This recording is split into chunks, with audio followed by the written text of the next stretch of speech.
আসসালামু আলাইকুম ওয়া রাহমাতুল্লাহ। ২১ জুলাই ২০২৫ তারিখে রাজধানীর উত্তরার মাইলস্টোন কলেজে বিমান বিধ্বস্ত হয়ে আগুনে পুড়ে অসংখ্য শিক্ষার্থীর ভয়াবহ মৃত্যু হয়। কিন্তু আপনি জানেন কি ইসলাম এই মৃত্যুকে শহীদের মর্যাদা দিয়েছে? ইসলামে আগুনে পুড়ে মৃত্যুবরণ করা ব্যক্তি শহীদ কিনা এ বিষয়ে কুরআন, হাদিস ও ইসলামী ফিকহ কিছু গুরুত্বপূর্ণ দিক নির্দেশনা রয়েছে। শহীদের সংজ্ঞা। ইসলামে শহীদ শব্দের মূল অর্থ হল সাক্ষ্যদাতা বা যিনি আল্লাহর রাস্তায় নিহত হয়ে পরকালীন নেয়ামতের সাক্ষ্য দিচ্ছেন।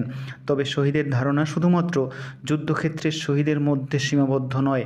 নবী করিম সাল্লাল্লাহু আলাইহি ওয়াসাল্লাম বিভিন্ন ধরনের শহীদের কথা উল্লেখ করেছেন। রাসূল সাল্লাল্লাহু আলাইহি ওয়াসাল্লাম বলেন, 5 প্রকারের মানুষ শহীদ। 1. প্লেগে মারা যাওয়া। 2. পেটের রোগে মারা যাওয়া। 3. পানিতে ডুবে মারা যাওয়া। 4. ধ্বংসস্তূপের নিচে চাপা পড়ে মারা যাওয়া। 5. আল্লাহর পথে নিহত হওয়া। অন্য একটি হাদিসে আগুনে পুড়ে মৃত্যুবরণকারী ব্যক্তিকে শহীদ বলা হয়েছে। আগুনে পুড়ে মৃত্যু, প্লেগ, পেটে ব্যাধি, ডুবে যাওয়া এ সকল ক্ষেত্রে মৃতরা শহীদ। আগুনে পুড়ে মৃত্যু সম্পর্কে হাদিস। রাসূল সাল্লাল্লাহু আলাইহি ওয়াসাল্লাম বলেন, আগুনে পুড়ে মারা যাওয়া ব্যক্তিও শহীদ।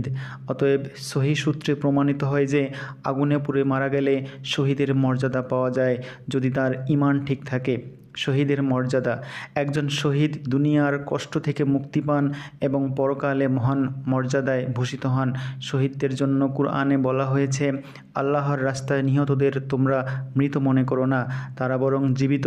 তাদের পালনকর্তার নিকট থেকে তাদেরকে রিজিক দেয়া হয়। এ আয়াতে শহীদদের জীবন্ত বলা হয়েছে, যার মানে তারা দুনিয়াতে না থাকলেও পরকালে তাদের আত্মা সম্মান ও সুখে থাকে। ফিকহবিদদের ব্যাখ্যা। ইসলামী ফিকহে শহীদের 2 ধরনের ব্যাখ্যা দেওয়া হয়েছে। হাকিকি শহীদ, প্রকৃত শহীদ, যারা জিহাদে শহীদ হন অর্থাৎ যুদ্ধক্ষেত্রে আল্লাহর রাস্তায় নিহত হন। তাদের জানাজা হয় না, গোসল হয় না, দাফন হয় রক্তমাখা কাপড়ে। 2. হুকমি শহীদ, শরীয়ত মতে শহীদ, যারা যুদ্ধক্ষেত্রে মারা না গেলেও কষ্টকর বা বিশেষ পরিস্থিতিতে মৃত্যুবরণ করেন, যেমন আগুনে পুড়ে মারা যাওয়া, পানিতে ডুবে মারা যাওয়া, ভবনের নিচে চাপা পড়া, মহামারীতে মৃত্যু ইত্যাদি। এই হুকমি শহীদদের দাফন কাফনের বিধান সাধারণ মুসলিমদের মতোই, কিন্তু পরকালে তাদেরকে শহীদের সওয়াব দেওয়া হবে। আগুনে পুড়ে মৃত্যু কঠিন কিন্তু গৌরবময়। আগুনে পুড়ে মারা যাওয়া অত্যন্ত কষ্টদায়ক ও যন্ত্রণাদায়ক একটি মৃত্যু। শরীর পুড়ে যাওয়া, তীব্র ব্যথা, নিঃশ্বাস বন্ধ হয়ে যাওয়া সবই এক ভয়াবহ অভিজ্ঞতা। ইসলাম এই কষ্টকর মৃত্যুকে শহীদের মর্যাদা প্রদান করে এটিকে সম্মানিত করেছে।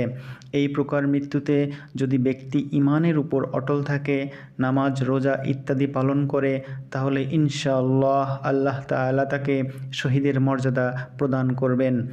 দুনিয়াতে বহু মানুষ দুর্ঘটনায়, গ্যাস বিস্ফোরণে, আগুন লেগে কিংবা জ্বলন্ত বস্তুতে আটকা পড়ে আগুনে পুড়ে মারা যায়। ইসলামের দৃষ্টিতে এই মৃত্যু যদি কষ্টদায়ক ও আকস্মিক হয় এবং ব্যক্তি মুমিন হয়, তাহলে তাকে শহীদ বলা যাবে। তবে যদি কেউ অন্যায়ভাবে আগুন লাগিয়ে আত্মহত্যা করে, তাহলে তার জন্য শহীদের ফজিলত নেই, বরং আত্মহত্যা ইসলাম ধর্মে হারাম। আমরা কোনো ব্যক্তির অন্তরের অবস্থা জানি না, তাই কারো সম্পর্কে নিশ্চিতভাবে সে শহীদ এ কথা বলার আগে বলা উচিত, আল্লাহ যদি তাকে কবুল করেন তিনি শহীদ। এই দৃষ্টিভঙ্গি ইসলামী দৃষ্টিকোণ থেকে নিরাপদ এবং বিনয়পূর্ণ। আগুনে পুড়ে মারা যাওয়া একজন মুমিন মুসলিম ব্যক্তির জন্য শহীদের মর্যাদা রয়েছে, এ কথা সহিহ হাদিসে প্রমাণিত। আল্লাহ তাআলা মানুষের কষ্টকে মূল্যায়ন করেন এবং যারা ঈমানসহ এমন কষ্টকর মৃত্যুবরণ করেন তাদের জন্য রয়েছে জান্নাতের সুসংবাদ। আসুন দোয়া করি, আল্লাহ যেন আমাদের ঈমানের সাথে মৃত্যু দেন এবং আমাদের সব কষ্টকে কবুল করে শহীদের মর্যাদা দান করেন। আসসালামু আলাইকুম ওয়া রাহমাতুল্লাহ।